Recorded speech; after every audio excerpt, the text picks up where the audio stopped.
can't buy. It resides between my eyes. Walked through the fire, came out better on the other side. See, life's like a beach if you find the sand. And right now, I feel like 100 grand. You are listening to Inspired Insider with your host, Dr. Jeremy Wise. Dr. Jeremy Wise here, founder of InspiredInsider.com, where I talk with inspirational entrepreneurs and leaders. Today is no different. I have Mikael Dia of Funnelytics. You can check him out at funnelytics.io. And Mikael, before I formally introduce you, I always like to point out other episodes of the podcast people should check out. Since this is part of the SaaS series, some other great guests to check out. Sujin Patel, founder of Mailshake. They help with email outreach and sales engagement. Talks about how he built the company to over 70,000 users. That was a really good one. One of the co-founders of Pipedrive. I had them, Mikael, back when they had like 10,000 customers. I think they have over 100,000 now at Pipedrive. And a big thank you to Leanna Ling, who's CEO of Ad Skills. They're a company that trains media buyers. She said, you must have Mikael on the podcast. So thanks, Leanna, for the suggestion. Another one was Wade Foster, founder of Zapier. He talks about the journey. And check out many, many more episodes on InspiredInsider.com. This episode is brought to you by Rise25. Rise25, we help businesses give to and connect to their dream partnerships and relationships. And how do we do that? We do that by helping you run your podcast. We're an easy button for a company to launch and run a podcast. And we do the accountability, the strategy, and then the full execution. So Mikael, we call ourselves kind of the magic elves that run in the background to make it look easy for the host and the company so they can create amazing relationships and run their company, and we can do everything else. For me, the number one thing in my life is relationships, and I'm always looking at ways to give to my best relationships. And I found no better way over the past decade to profile the people and companies I most admire on this planet and share with the world what they're working on. So if you thought about podcasting, you should. If you have questions, go to rise25.com or email us at support@rise25.com.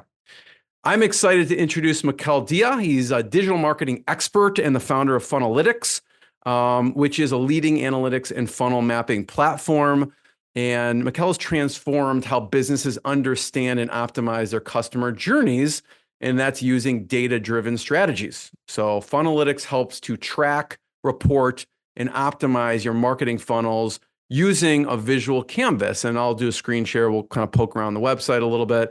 And that they pull data from all different types of platforms to get the most accurate results. The software helps companies make faster decisions and improve client results. You can check it out at funnelytics.io. Mikael, thanks for joining me. Oh, man. Thank you for the intro. Thank you for having me. I am very, very excited to chat with you.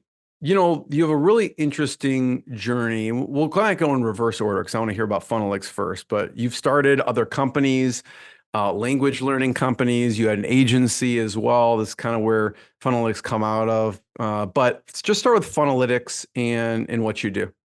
Yeah, I mean, you did a really good job kind of describing it, to be honest.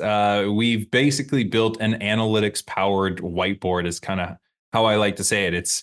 Think of Miro or your Lucid Charts or your diagramming tools, where on the canvas, I can go and add my traffic sources. I can go and add my pages, my different actions. I can connect them all together, but then I can click a button and overlay all of the data right there on top. And people can see exactly what's working, what's not, basically the flows that are driving customers to their business. So a lot of times people have no clue what's actually generating them customers. Like, what are the paths that those people are taking? And when you use a tool like Google Analytics, or you build spreadsheets or charts or graphs, it's really, really hard because it's like linear. It's columns and rows. And with Funnelytics, because it's a canvas, think of it as a whiteboard. I could just visualize that flow right there on that canvas. So if you're listening to the audio version, there is a video version. You can check it on YouTube, and we're on the Funnelytics site here. And you can see old way versus the Funnelytics way. Just can you walk me through a little bit about what we're looking at with the Funnelytics way here? Yeah. So I think it's important, in order to understand the Funnelytics way, you have to understand what people do today to plan, measure, and optimize the customer journey. So we really think about customer journeys or marketing funnels in those three buckets, right? I need to go and plan out the strategy. What exactly are all the different touch points? What are the pages, the emails, the automations, the traffic sources, the retargeting, all of those things that we're going to put together in order to turn a stranger to become a customer, right? So that's the planning phase. And a lot of times during the planning phase, I also want to put together some forecasts and say, well, if I spend this much and these are my kind of conversions, this is the outcome, right? Then I need to kind of, once I launch this and I actually build my pages and do all these things, I now need to measure the results of this. I need to go and log into Facebook. I got to log into Google Analytics. I've got to build a spreadsheet, maybe put together a dashboard using Looker Studio or some other, dashboarding tool to kind of look at my reports and my numbers. But I've got to measure the performance of this strategy in some way, shape, or form. And then the challenge comes around, okay, well, what do I do in order to optimize? It's great to have data, but I need to draw conclusions from that data, get insights from that data so I can act and actually make some changes and some stuff. So typically I'm going to have a data analyst or somebody who understands, how to translate this data into this strategy. And then they're going to come up with some recommendations, and maybe they're only going to look at a page or whatever it is. Well, with Funnelytics, because we basically allow you to plan on a canvas, so you have that planning whiteboard in a sense, but then because you can overlay the data right on top of that same strategy, you can just basically overlay numbers on top of your actual strategy. Right. So now I can see very quickly how many people go this way versus this way. What are my conversion rates? Where are people dropping off on this particular strategy? Because all I'm doing is overlaying numbers on top of this particular strategy. Got it. So when we're looking at here, there's Facebook here, and so you'll see overlaid. Okay, there's X number of people going in here. X number of people are actually clicking here, and then X number of people are actually going to check out and then paying. Is that you got it? Is that exactly accurate? Right? So I can very much see, and then I can isolate. Let's say, hey, you know what? Let's isolate Facebook or let's isolate Google Ads to see what exactly those people, because there's going to be some people that go one way and a certain percentage that go another way, and I can kind of really filter that data and analyze that data to really start to make some smart decisions. Yeah. So kind of like a strategy, measure, and then optimize. You got it. Yeah. There's a really good post on your site. I want to encourage people to check it out here. So if people go to funnelytics.io and they have a blog page, this is a customer journey mapping. So I thought this was really very, very thorough and goes into great detail on the elements of the customer journey, and even kind of what you were talking about, breaking up some of the strategy piece and, the behavior, the attitudes, experience, and everything like that. This is the 5-step guide here. People can check this out. One of my favorite parts of this, because I always forget about it, is this part, which is customer journey maps. From the awareness to the interest to the purchase to the retention to the advocacy. So I just want to encourage people, check this out. This is really, really as thorough as I've seen as far as a customer journey mapping. Cool. I'm glad you found it useful. So the idea, okay, you were running an agency. Yep. Talk about what you wanted, and then you created the solution for yourself. Yeah, I mean, honestly, it's exactly what I just said, right? I used to do this for all of my clients. So what we would sell on the agency front was these kind of funnels, these customer acquisition engines or systems or funnels, whatever fancy word you want to use. But we would map out all of the pages. Sometimes it would be a webinar with an opt-in to a webinar and then email follow-ups, and then that sends people to a sales page. And sometimes it would be something slightly different. Maybe it would be a ads over to an opt-in for a downloadable PDF, and then there's a quick upsell, whatever, right? So we would sell people strategies that would help them acquire customers using kind of paid advertising. And in order to sell my clients, I would map out this strategy on a whiteboard. I would sometimes translate it into like a little PowerPoint. I actually went to Fiverr and got little icons designed, little icon packs of like, oh, this is an opt-in page. This is a webinar page. This is a Facebook icon. And then I would kind of just map this so that I could explain to my client, this is the strategy we're going to deploy for you, right? And what I found is when I would show them that strategy, when it was visual, it clicked in their mind. Like, okay, I understand how you're going to help me get clients. It's less about, oh, you're going to create 5 blog posts, or you're going to do this every month for me. And you're going to, this is an actual system that's going to help you go and convert these strangers into customers. But then when it came to like actually looking at the data, that's when I struggled, because now I'm logging into Facebook. Facebook's telling me it got 20 conversions when in fact it didn't. And then Google says it also got some odd number of conversions. And Google Analytics says there was actually only 10 conversions total. And then my CRM says this, and Stripe says that, and my page builders say this. And then I would build spreadsheets to try to aggregate this data and see what's really what.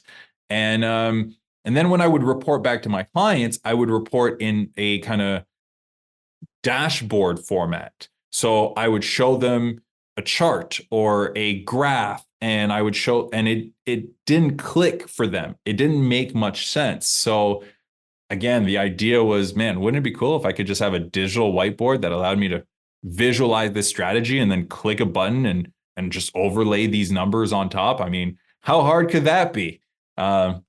Turns out, famous last words. Yeah, exactly. like millions of dollars of investment later. Can't be that hard. Exactly. After millions of dollars of building a product and realizing, oh, turns out analytics powered whiteboard is not that simple after all. So, but that's kind of how this started. So your agency business, you were doing paid ads and then building the funnels behind those paid ads for people. And then at what point, and then you obviously are creating this because it makes for a better, client experience, also stickiness, also retention, all the same reasons why people would want to use it for themselves. At what point did you decide, okay, I should really start a separate business out of this? Yeah. So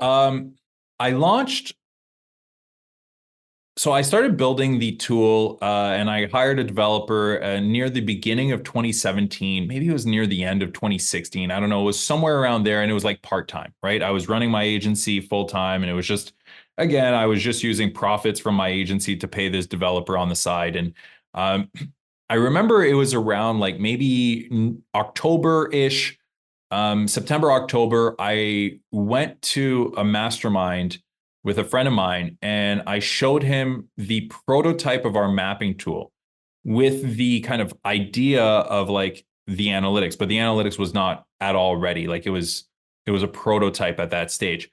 And I showed him the mapping tool. I showed him you could drag and you have like this way to map out strategies and stuff. And he was like, man, this mapping tool is really sweet. And I was like, yeah, but like, forget the mapping tool. The mapping is just the way to visualize the analytics. Like, who cares about the actual mapping itself? Like, anybody could build a mapping tool. He's like, yeah, but it's really cool and very easy. And I'm like, okay. He's like, I think you should give it away for free and then sell people on the analytics. So I was like, actually, this is not necessarily a bad idea. I don't really care about the mapping tool. I just want to visualize the data. I'm a nerd that way. Hence why it's called Funnelytics. It's not called Funnel Map. But so that's what I did. I was like, okay, let me do that. In December of 2017, I started advertising the mapping tool, and people signed up to our mapping tool. I spent about 10 grand or so, just literally ads straight to the mapping tool. In fact, you see here, if people are watching the video, I have this book here called Funnelytics Chronicles. That was a book that I wrote from our first year of launch of Funnelytics. But I spent about 2 months just advertising this mapping tool, and about 6,000 people signed up, and I put everybody into a Facebook group. And again, I was still running my agency, so I was using that Facebook group to kind of share how I was growing my agency, why I built this tool, and I would like tease little sneak peeks of like the vision of Funnelytics, right? Having the analytics aspect of things. About 3,000 people out of the 6,000 who signed up to the mapping tool ended up, coming into the Facebook group. People were raving about this, mapping tool, how easy it was to kind of show clients these things. And I decided to open up a beta group of the analytics. And again, it was like, it wasn't even beta, it was alpha. Like the analytics just, it really didn't work, to be completely honest. It kind of worked, but not really. And I was like, let me see if people really are going to buy this. But instead of going the SaaS model and, charging, let's say $99 a month, knowing that, okay, this doesn't really work, people are going to churn after a month. I was like, maybe I'll just get them to buy for lifetime this access to this analytics tool. We're going to call them our founding members, and we're going to charge them $700. And I kind of expected to sell maybe 100 of them in like, I don't know, a month and a half, 2 months. I don't know. It turns out about 300 people bought in 48 hours, and we made $200,000. And that kind of made me realize that, okay, I mean, it took me a really long time to make $200,000 in my agency. 48 hours. You're onto pretty something. Cool. Yeah, I'm onto something. So I kind of kept that going. I did it again in March. We made kind of another 200, like kind of a launch of like a lifetime value. Yeah, another launch of the lifetime deal. People love the lifetime deals. Oh man, do they ever? AppSumo. I've learned a lot about lifetime, and I've learned a lot about running a SaaS company and selling lifetime and whether or not it's smart. And there's so many things I could talk about like that backfired on that front. But in general, in that would you first do it year, again though? Knowing what you know now, or how would you do it differently from a lifetime perspective? No, I probably wouldn't do a lifetime. I would do. I guess it depends. I guess it depends on what the product is and what is the ongoing expenses associated with it. So for us, we sold lifetime to an analytics tool. We had people install Funnelytics on like, I think one of our lifetime buyers ended up installing it on RyderCup.com, which is like the PGA Tour. And it was during the weekend, and like instantly like 12 million people over the course of Friday, Saturday, Sunday, like hit and we had to up our servers, and just they crashed everything. And literally just the increase in our server costs like was like triple what this person just paid us. Right. So maybe you do lifetime with like an asterisk or something. It's lifetime. Yeah. If you go above 1 million something, then exactly. we're charging you. Certainly I would do something like that. And I would probably also do, instead of lifetime, it doesn't sell as well, but I would do a heavily discounted yearly. And the reason for that is because now people are, it gives you some indication of recurring revenue. You get recurring revenue from it. You're not supporting people forever. If they stop paying, you don't have to support them anymore.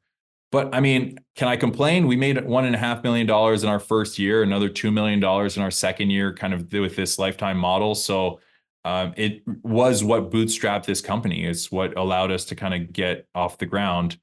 And then I switched, and then churn came, and that's a whole other story. So I know at some point in the journey you raised money, but let's still talk about the bootstrapping phase for a second. Sure. And you bootstrap. Now you have an influx of cash. What do you build first? Like, what features do you decide to build in the beginning? I think looking back, I very much had tunnel vision of what I wanted versus what I was seeing the market was responding to. And I think if I would have not been so focused on what I wanted, we could have grown, at least from a monthly recurring revenue standpoint, we could have grown much faster. We could have built something that was a little bit more aligned with the type of customer that was coming in. I was building something for an advanced marketer, yet I was speaking to a beginner marketer or beginner agency, right? And what they wanted as out of the product was much more on the mapping side, much more about the sales tool aspect of things, and much less about the analytics aspect of things. But because I was so, tunnel vision on building the tool I wanted, it kind of created some barriers. So I spent most of my efforts and most of our money on the analytics front, building features that allowed you to look at your data, filter the data, that kind of stuff, which again, it's in the name, it's called Funnelytics. I literally took the word funnel and analytics and mashed them together. That's how creative I was. But looking back, again, our main customers at the time were not these advanced marketers who were looking at data to that degree. So then what would you have built sooner? I don't know if so now if I look at our core customers, they are much more performance driven marketers. Our market has caught up to the product vision to some degree. So today I feel very fortunate that we focused on the analytics front because we've got an incredible product. However, in the early days, I think that if I would have kept going down the path of sales enablement tool, like a tool that forget the analytics and the measuring aspect of things, but more so, what could I do to help you on the planning side, on the measuring, on the sales side, forecasting, basically, being able to put together proposals, that kind of stuff that's more centered around the sales component as opposed to the retention component. I think we would have had a stickier product in the early days. I also think that it would have kept speaking to that customer whose biggest challenge is customer acquisition, less so the challenge of customer retention, showing numbers, proving my worth to my clients type of thing. Mikael, talk about, we'll talk about churn for a second. I joke around with my SaaS friends. I'm going to get them a t-shirt that says "Got churn," the question mark, just have them wear it. But the churn, what are some of the things that you did along the way to make it stickier? Like you said, I have a really good episode with Gavin Zaklinski, who started Acuity Scheduling, who then he ended up selling it. But he knew the churn point. Over time, he figured out these churn points and just kind of chipped away slowly at the pieces that he knew would create a stickiness and have them stay on longer. So I'm curious, from your journey, what are some of those things you learned from a churn perspective, and then what you embedded into the product to make it stickier and overcome those churn points? Yeah, so I think the biggest thing that we found was on the analytics side, if I separate out the mapping side and the analytics side, because they're really kind of two separate products with the same user interface in a sense, and two separate avatars, two separate kind of ideal customer profiles for them. So let's focus on the analytics. Some people are more heavy users on the mapping side, and some people are more heavy users on the analytics. Obviously, you need the mapping to do the analytics, but there's some people, are you saying they basically just love the mapping features and they'll just kind of geek out and use those? Correct. We have some people who literally have never turned on analytics once and will only use the mapping because they're using it as a sales tool. They're using it as a way to present a strategy, right? It's a strategy mapping tool. While there's others who use Funnelytics strictly on the analytics side because it's an easy way to get answers to questions because I can just drag and drop and connect two things together and I get an answer. But they'll very rarely use it from a strategic standpoint. They'll do it as an analysis tool almost. Like, just a simpler Google Analytics because it's a canvas. So very, very different buyer personas. And I think that that's something that I needed to figure out is like, who is the user and what are they really using it for? In my mind, it was always a cycle. You plan, then you measure, then you optimize, right? That's how I ran my agency. So I built a tool that allowed me to do all three of those things, in one user interface. But what I've realized is a lot of people only care about the planning. A lot of people only care about the measuring, and other people only care about the kind of analysis optimization aspect of things. So that was a big thing. We needed to get super, super, super clear on who are we building this for and who do we care is going to be sticky, right? So in the early days, we were selling Funnelytics for kind of $99 a month. And the net churn overall was like 8% month over month, right? So people were sticking for about a year, give or take. So lifetime value about $1,200. And when we really broke it down, though, we had people who wanted it only for the analytics. $99 a month was actually really cheap for them, and it was a bargain. And then we had people who wanted it only for the mapping, and $99 a month was actually pretty expensive because now they're comparing it to like an $8 a month diagramming tool or something along those lines. So that was the first thing. And then the second level was, why are you, or who are you using it for? So now we took our ICP and broke it up into, okay, we've got these two kind of core components, but then we broke it up and saw, okay, well, there's actually people who do it for clients, and then there's people who actually do it for their own business, right? And that now created a separation and another prong on that kind of ICP identification. So the people who were doing it for clients had a very, very different use case, even on the analytics, than on the people who are doing it in-house.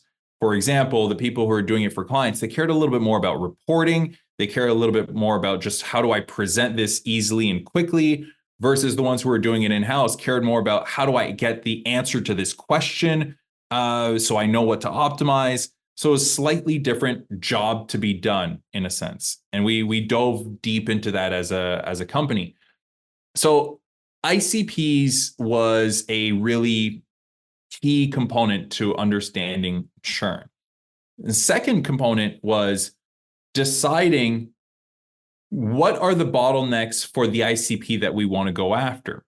So what we started realizing is, okay, well, the mapping guys, churn is there and we could create something that's a little stickier, but ultimately it's not really in line with the vision of the company. It is called Funnelytics after all. It is meant to be an analytics tool.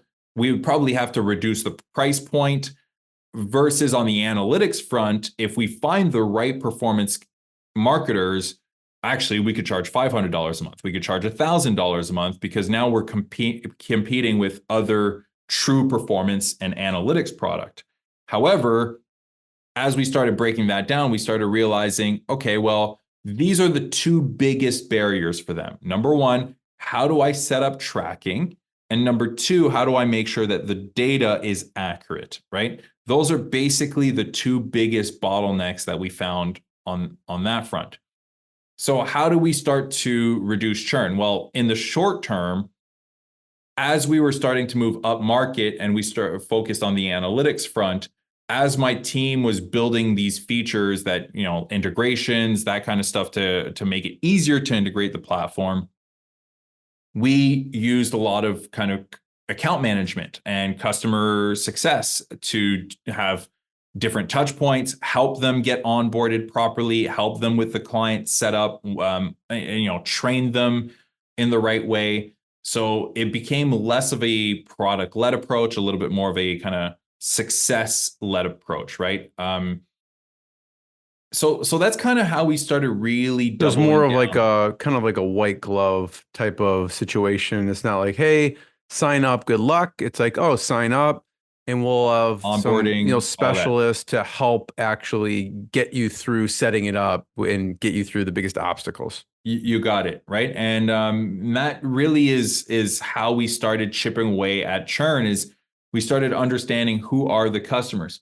And then the biggest thing throughout all of this, and kind of what I'm trying to get to with this kind of thought process of segmenting all these customers and creating these micro segments, we really had to get clear on who are we building this product for, because most people try to solve churn by focusing on the customers that churn. We started realizing that in order for us to solve churn, which by the way we still haven't solved, churn is never zero. But the reality is, the more we focus on the customers who are using the product and actually are sticking, and the more we make it even stickier and better and easier for them, the easier it is for us to go and find more of those people. I have a good example. One of my our former COO, who's still a very good friend, went on to do his own kind of thing. We were chatting the other day, and he's like, Mikael, I use Funnelytics every single day, all the time. But you got to realize something.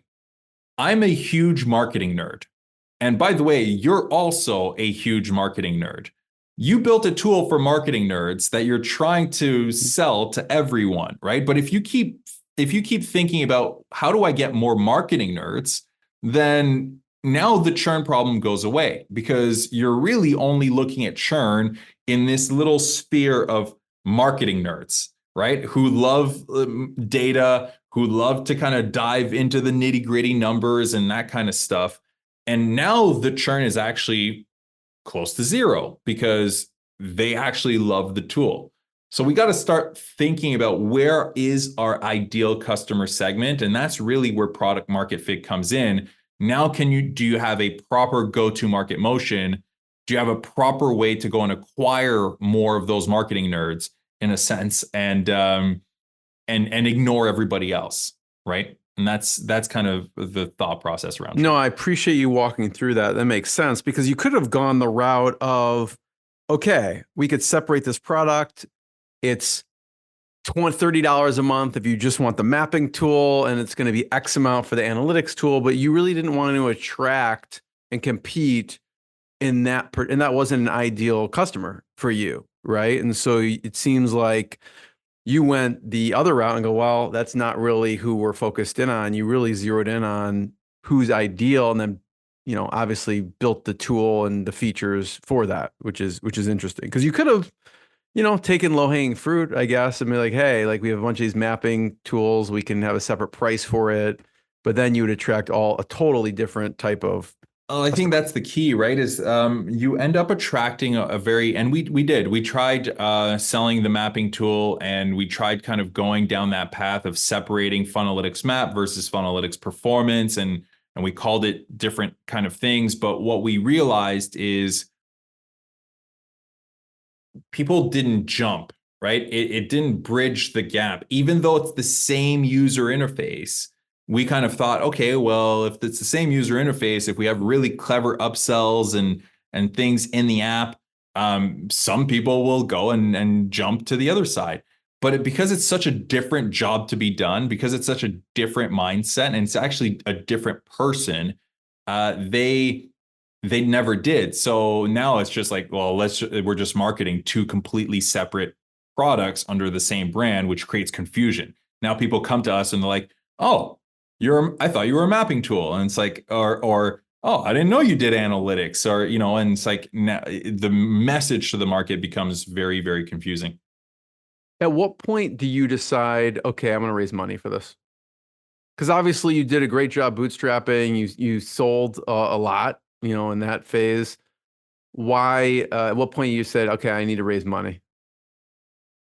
I think I made a a mistake as to when I raised money for Funnelytics. To be honest, I'll tell you the reason why I raised money. We had a very, very strong, obviously we did a couple $1 million in the span of 18 months. And I ended up, it was my 5-year wedding anniversary with my wife. And we decided to go to St. Lucia for our 5-year wedding anniversary. I had just actually published this little book here. So this would have been 2019, around like, I don't know, summer of 2019, somewhere around there. And I brought one book with me. And that book was called, I don't know if I have it here. Sometimes I want to throw away this book because it gives me nightmares. It was called Blitzscaling by Reid Hoffman, who is the founder of LinkedIn and a prominent VC in Silicon Valley, right? And in that book, it basically says, if you have a unique idea where it's a kind of winner takes all type of market, where basically, a Facebook, for example, where people will only use one particular solution to solve this problem. If you do not blitzscale, somebody who has more money and is bigger is going to take your idea and eat you alive. And to blitzscale, you need to go raise a whole lot of money and you need to scale. And for some reason, this, like, as I was reading this, I'm like, here we are. I wrote this book. It's bootstrapped. We have a really nice little community here. We're showing some traction, obviously, on the revenue side, but not necessarily on the kind of scalability SaaS side. But at least in general, we're showing some pretty good traction. I'm starting to get paranoid of like, man, I have a pretty unique idea. It is a winner takes all in this analytics space, and these engineers are really expensive. So maybe I need to go and raise. So that's ultimately was the tipping point of me saying, yeah, I'm going to go and raise. Because up until then, I had spoken to a couple VCs because they were interested in what we were doing, but I wasn't convinced yet. And that was basically the day where I was like, I told my wife, I was like, I think I need to raise money. I think we need to raise money and take Funnelytics to the next level. And in hindsight, Had you stopped doing the agency work at that point? Like you only focused on I finished my Funnelytics? agency work. I had started winding down all of my clients around 2018. I still probably had a handful of clients in 2019 while I was still doing that. I had a team, but it wasn't, I wasn't focused on it. I wasn't growing it. I wasn't trying to kind of take the agency anywhere. It was kind of slowly winding down. And my personal income was going, was coming from Funnelytics. What about raising money can be a full-time job, right? What's a lesson? And by the way, I want to point out, people can check out my business partner, John Corcoran, has a podcast, Smart Business Revolution. So he had the co-author of Blitzscaling on. People can check that out. Chris, he didn't have Reid Hoffman on, but he had Chris, the co-author, and it's a great episode talking about, what you're demonstrating in the book. So check that episode out. So what's a lesson you learned from raising money? Because that's, a serious undertaking. Yeah, I mean, raising money is no different than selling a product. You're just selling a product to a different buyer, which that buyer is an investor and the product is the company, right? And ultimately, that is what you're in the business of. So you are doing a pitch just like you would do a sales pitch, and you're doing follow-ups just like you would do follow-ups to sell your software. And it's just a matter of understanding, what does this buyer want? Well, this buyer wants something, a company that has the potential to scale significantly and get them a massive return. So part of your job is to create a pitch that shows them that, right? Obviously, you have to back it up with the numbers and all that stuff, and they're always going to have objections, et cetera. But that's how I approached fundraising. I just approached it as, I'm selling something to somebody, and that's just the persona and that's just the product. Now, I think one of the things that I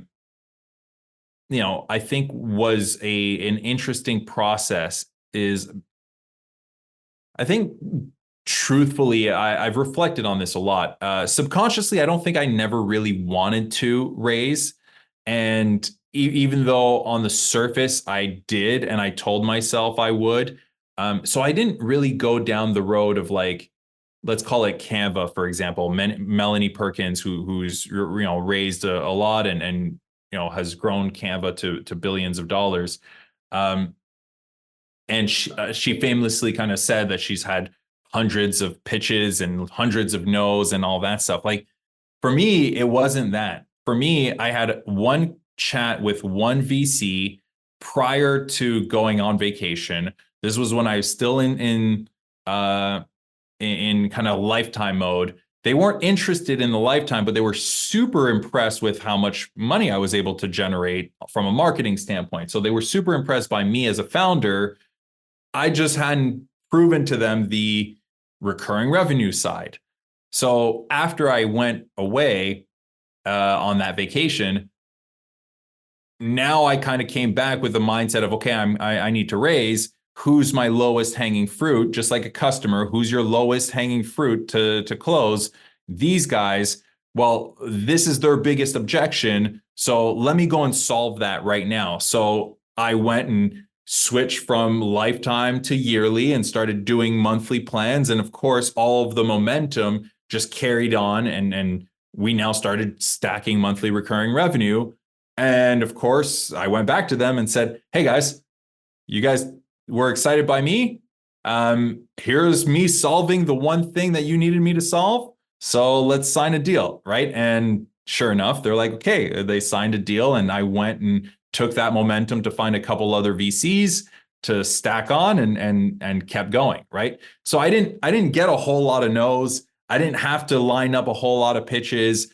I didn't go through that process, which I think maybe if I did, it would have changed probably some of my mindset around like, do I really want to do this and raise money, or do I want to keep bootstrapping and enjoying kind of how I'm building this business my way?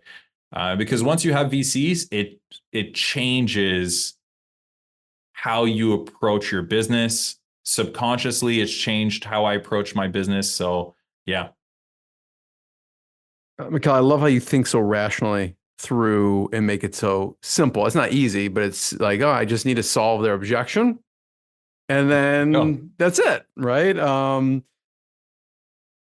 So when you raise money, obviously they want you to run as fast as possible. What do you decide to do with the money? Are you hiring? Like, what do you actually then, when you're out of the gates, you get the money? What are you running towards? How do you use it?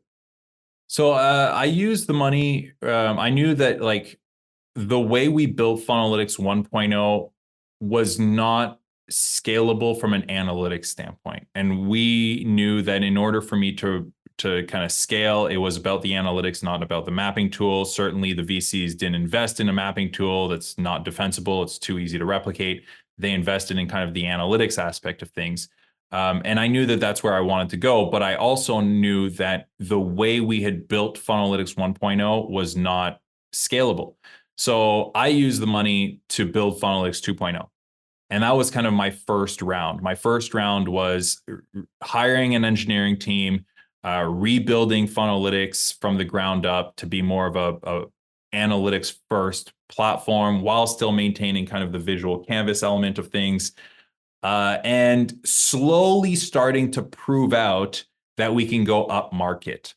So building our kind of sales team and showing that, hey, we can sell this tool, even though it's still on 1.0, if we have some account management and a little bit more of a handheld approach, a white glove approach, we can start, instead of charging $99 a month, we can start charging $500 a month, maybe $1,000 a month, and seeing where that kind of fit. So that's what we used the money for. But then I hit a massive roadblock on the engineering. My lead engineer, like my 3 lead engineers left the company. And because we went from, again, bootstrapped, having a lot of fun, to now quarterly meetings. What's our churn numbers? How do we, basically it changed the mindset. So those 3 lead engineers ended up leaving. it basically for about 8 months, we were kind of in this like engineering dead zone. Hired a bunch of agencies to help, spent a whole lot of money. Nothing really moved, and it was actually pretty terrible until I found my VP of engineering, and then we kind of rebuilt. But at that stage, this is around end of 2021. By that point, Funnelytics I was out of cash. Like I basically used most of that money. So how do I raise more? Well, you go back to your lowest hanging fruit, which is your existing VCs, and you go and say, hey, here's what I've been able to achieve with the money you've given me. Here's what I need in order for me to take this to the next level. I need to launch Funnelytics 2.0. I need to this, and this. So you guys want to double down? Yes or not? Or yes or no, right? And sure enough, they doubled down, right? So we launched Funnelytics 2.0. And then we started really kind of ramping up our sales, ramping up that process.